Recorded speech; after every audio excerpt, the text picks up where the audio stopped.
Have you ever imagined what it would be like to lose your child in a crowd, only to realize they might never come back? For Sarah Collins, this wasn't something she had to imagine. It was a nightmare that defined 17 years of her life.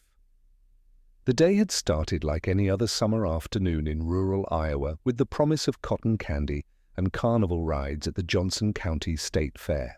It was August 14, 2006, when 12-year-old Lily Collins disappeared amid the chaotic symphony of carousel music and carnival barkers. One moment she was waiting in line for the Ferris wheel, her strawberry blonde hair visible just a few yards ahead of her mother.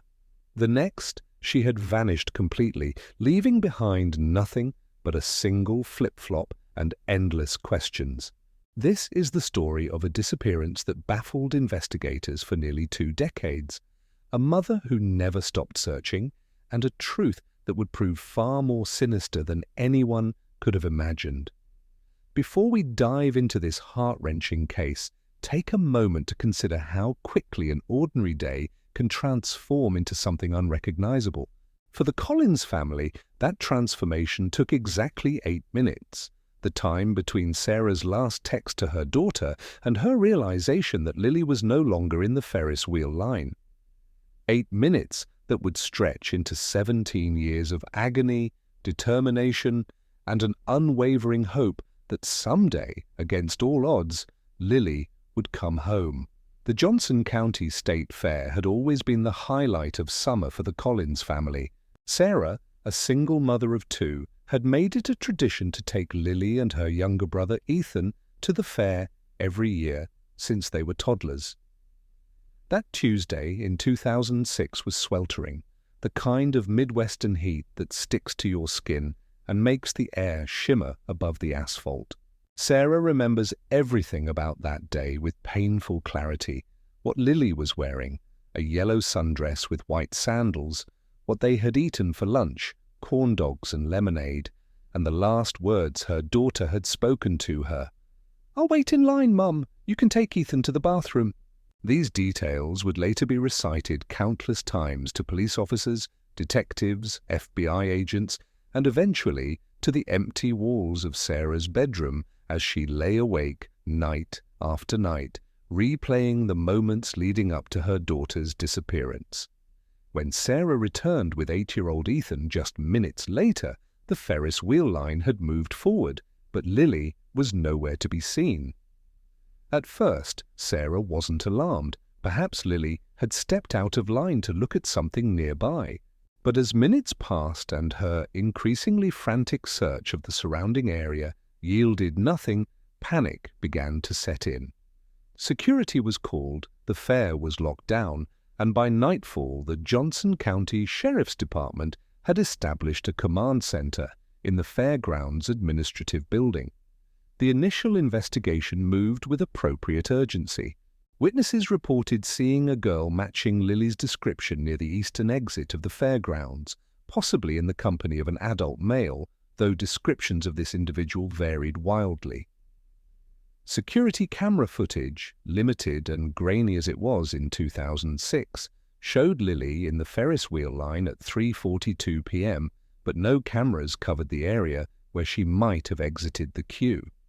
By midnight, Lily's face was on every local news channel, and by the following morning, the story had gone national.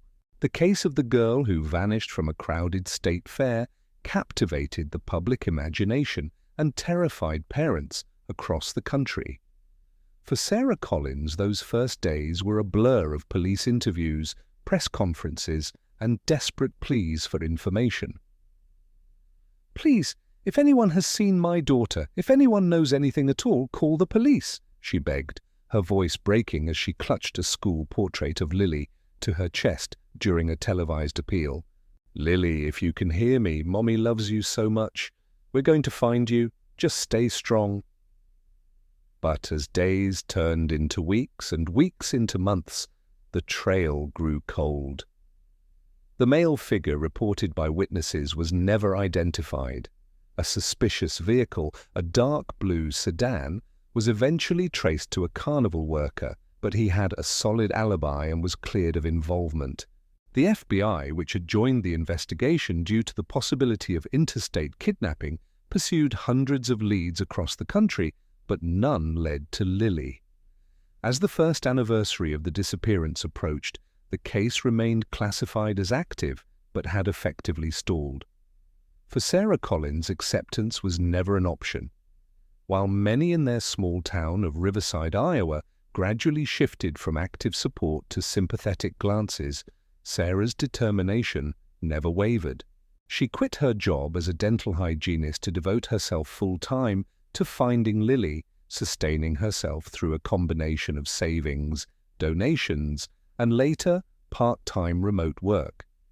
The walls of her living room transformed into what she called the war room, plastered with maps, timelines, photographs, and color-coded sticky notes representing different theories and leads. Her younger son, Ethan, grew up in the shadow of his sister's absence, watching his mother channel her grief into relentless action. Sarah established the Lily Collins Foundation, which not only continued the search for her daughter, but also provided resources for families of other missing children. She became certified in search and rescue operations, learned investigative techniques, and built relationships with law enforcement agencies across the country. Every year on Lily's birthday, and on the anniversary of her disappearance, Sarah organized awareness events, keeping her daughter's case in the public eye when media attention had long since moved on to other stories. "The worst thing for a missing person is to be forgotten," she would say. "As long as I'm alive, Lily will never be forgotten." The years passed with agonizing slowness, each one bringing new hopes and subsequent disappointments. There was the psychic in 2009 who claimed Lily was in a rural area near the Missouri border. An intensive search revealed nothing. In 2011, a girl resembling an age-progressed image of Lily was spotted in a shopping mall in Denver. It turned out to be a case of mistaken identity. In 2013, when a group of kidnapped women were discovered alive in Cleveland after years in captivity, Sarah allowed herself to hope that Lily, too, might be found in similar circumstances. But that hope, like so many others, eventually faded into the background noise of her ongoing search.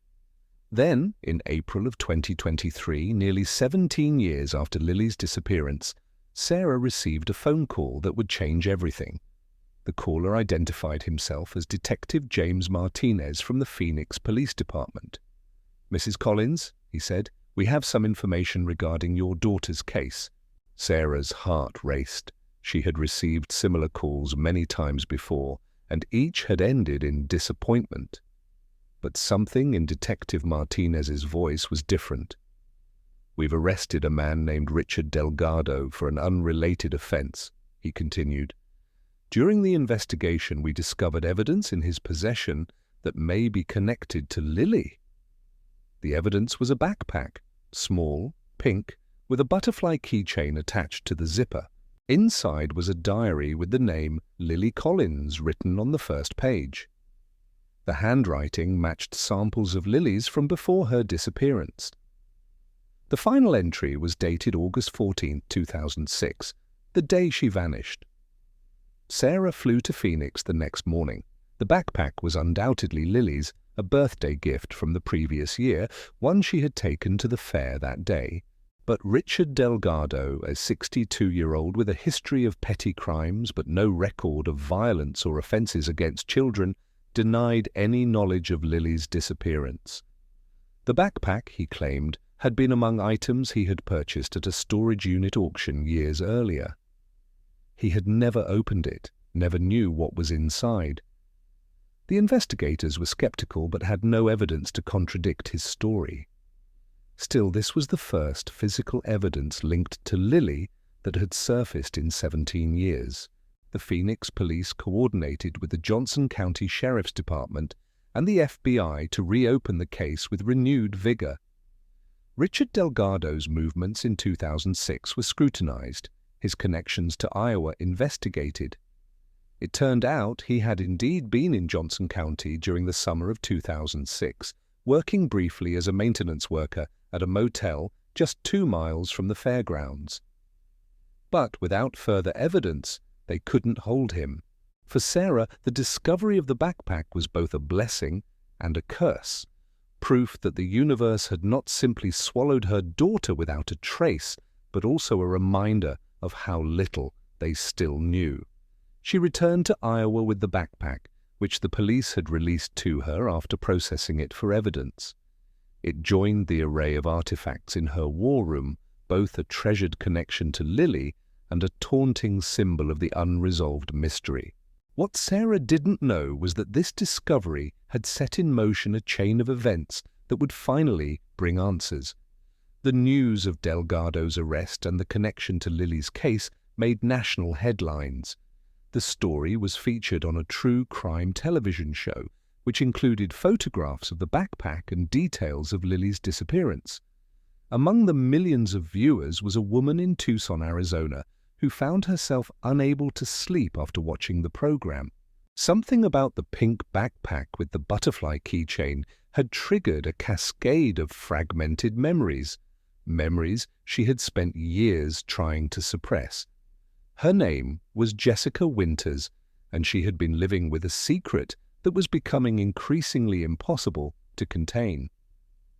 On a sunny Tuesday morning in June 2023, Sarah Collins was at home, updating the Lily Collins Foundation website with information about an upcoming fundraiser, when she heard a knock at the door.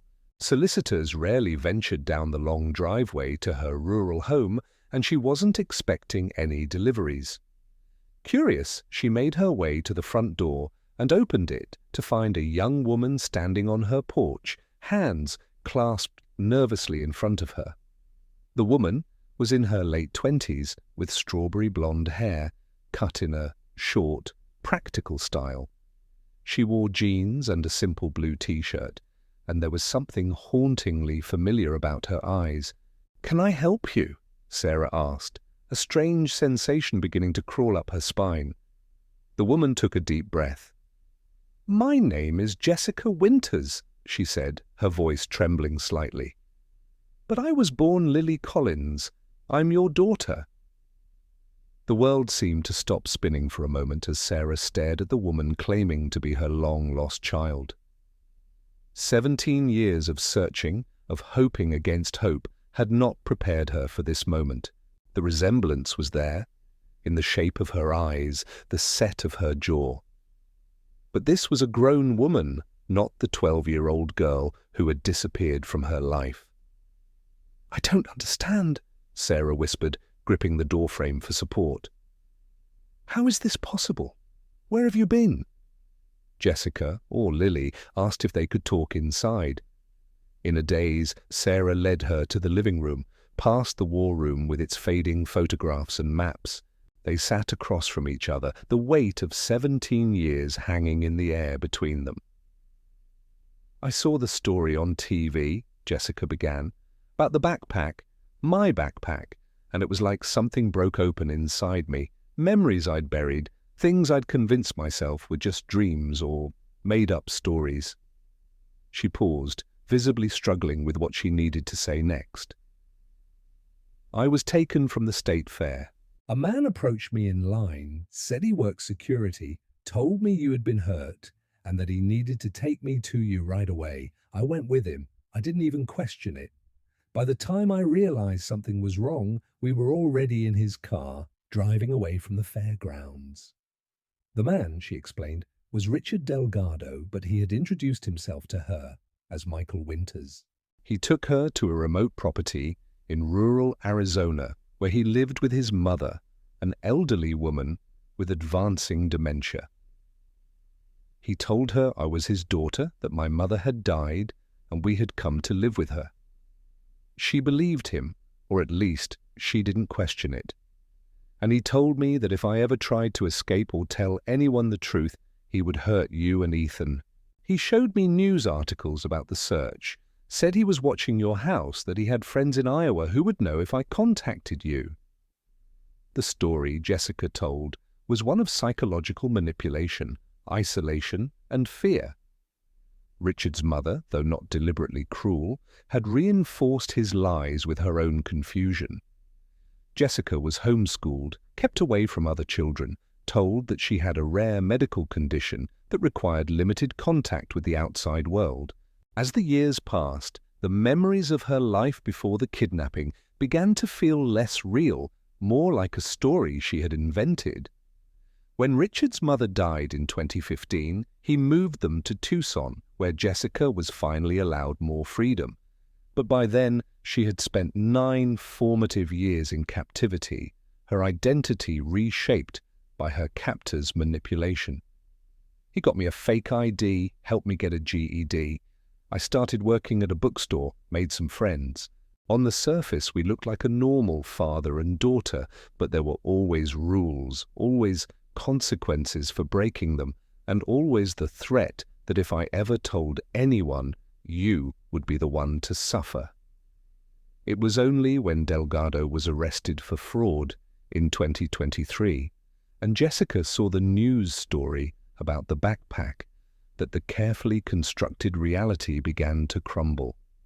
I found old newspaper articles online, saw your foundation, realized you had never stopped looking for me, and I knew I had to find the courage to come home.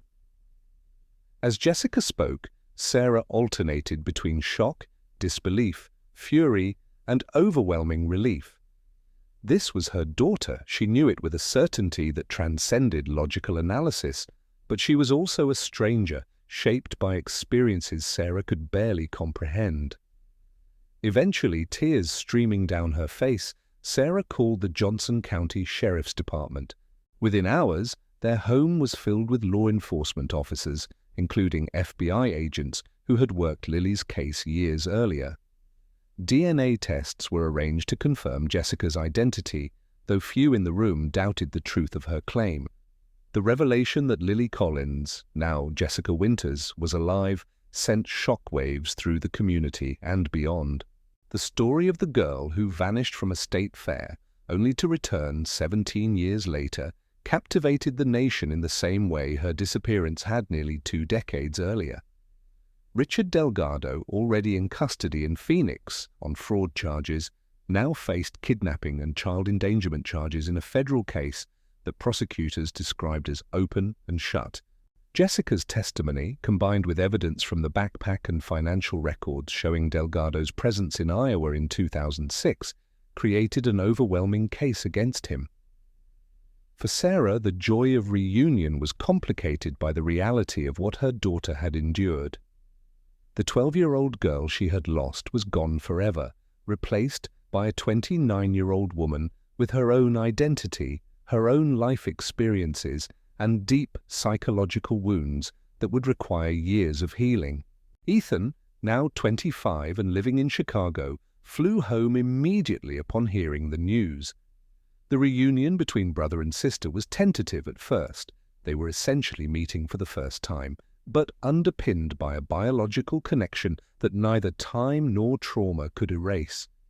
In the days and weeks that followed, Jessica pictured Lily began the process of reclaiming her true identity. She moved into her childhood home temporarily, sleeping in a room that Sarah had maintained almost exactly as it had been when Lily disappeared, down to the boy band posters on the walls and the collection of stuffed animals on the bed. "It's like a museum to a person I barely remember being," Jessica remarked, her fingers tracing the spines of books she had read as a child. The psychological impact of her ordeal was profound. With the support of specialized therapists, Jessica began the long process of integrating her past and present selves, of understanding how the trauma of her kidnapping had shaped her development. She suffered from nightmares, panic attacks, and periods of dissociation, all common responses to the type of prolonged trauma she had experienced. But she also showed remarkable resilience, a quality Sarah recognized from the determined little girl she had raised. The community that had supported Sarah through 17 years of searching now rallied around the reunited family. Neighbors brought meals, local businesses offered Jessica employment opportunities, and the Lily Collins Foundation received an influx of donations that Sarah directed toward organizations supporting survivors of kidnapping and trafficking. Richard Delgado's trial began in February 2024, nearly 8 months after Jessica's return. The prosecution presented a detailed account of the kidnapping and subsequent years of captivity, painting a picture of a disturbed individual who had orchestrated an elaborate deception motivated by a pathological need for control and a distorted view of family. Jessica testified for 3 days, recounting her experiences with a composure that belied the trauma she had endured. Sarah, sitting in the courtroom each day, marveled at her daughter's strength even as she struggled with her own overwhelming emotions. Gratitude that Jessica was alive and home, rage at the man who had stolen 17 years from both of them, and guilt over the moments of protection she had failed to provide. In March 2024, the jury delivered a guilty verdict on all counts. Richard Delgado was sentenced to life in prison without the possibility of parole. For Jessica, the verdict brought a measure of closure but also new challenges. "For so long, my life was defined by what happened to me," she told Sarah one evening as they sat on the porch watching the sunset over the Iowa cornfields. "Now I have to figure out who I am beyond that story." It's a question many survivors of trauma face, how to move forward without being forever defined by the worst thing that ever happened to them. For Jessica, the answer has been to embrace both her past as Lily and her present as the person she has become. In the year since her return, she has enrolled in community college courses, begun working part-time at a local library, and become an advocate for missing children and their families. She and Sarah have developed a new relationship, not quite the mother-daughter dynamic they might have had without the interruption of those 17 years, but something equally meaningful, built on a foundation of shared resilience and mutual respect. Ethan visits regularly from Chicago, and the three of them are slowly building new family traditions to replace those that were lost. The Lily Collins Foundation has evolved as well, expanding its mission to include support services for recovered missing persons and their families. Sarah, who for so long defined herself by her search for Lily, has found new purpose in helping others navigate the complex emotions that come with reunion after long-term separation. Finding Lily was never going to be the end of the story, she reflects. It was always going to be the beginning of a different one. For Jessica, the journey of reclaiming her identity continues. She still uses the name Jessica in her daily life. It is, after all, the name she answers to, the person she knows herself to be. But she has legally added Lily as a middle name, a bridge between her past and present. "I lived as Jessica for longer than I lived as Lily," she explains. "I can't just erase that person, nor do I want to. But I can acknowledge where I came from, who I was meant to be." The house on the outskirts of Riverside, once a headquarters for a desperate search, has transformed into a home for healing. The war room has been dismantled, its contents carefully preserved in albums and boxes for when Jessica feels ready to engage more deeply with the history of her own disappearance. In its place is a bright, airy space where mother and daughter often sit together, talking, reading, or simply being present with each other in a way that seemed impossible for so many years. There are still difficult days, triggers that bring back traumatic memories for Jessica, moments of overwhelming emotion for Sarah. The path to healing is neither linear nor predictable.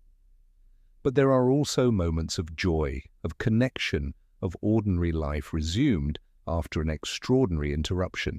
Perhaps the most poignant aspect of this story is not the dramatic moment of Jessica's return or the satisfaction of seeing justice served, but the quiet, daily work of rebuilding a relationship that was severed at its root. Mother and daughter are getting to know each other again, navigating the balance between what was lost and what remains possible. In a society that often focuses on the sensational aspects of crime and victimhood, their story is a reminder of the complex human realities that exist beyond the headlines, the ongoing process of healing that happens long after the cameras have moved on to the next breaking news story. As for the questions that haunted Sarah for 17 years, where is Lily? Is she alive? Will I ever see her again? They have been answered in ways both miraculous and heartbreaking. Her daughter is home, but the child she lost can never truly be restored. Yet in the face of this paradox, Sarah and Jessica have found a way forward, crafting a new relationship from the fragments of what was shattered nearly 2 decades ago. Their story stands as a testament to the resilience of the human spirit, the enduring power of family bonds, and the possibility of healing even after the most profound trauma. For those still searching for missing loved ones, it offers something precious and rare: hope. And for the rest of us, it provides a glimpse into the extraordinary capacity of ordinary people to survive the unimaginable and find their way back to each other, changed but undefeated by the darkness they have traversed. As Jessica says, "The man who took me thought he could erase Lily Collins from existence. He failed. I'm still here. Different, yes. Scarred, yes, but still here. Still part of my family, still finding my way home."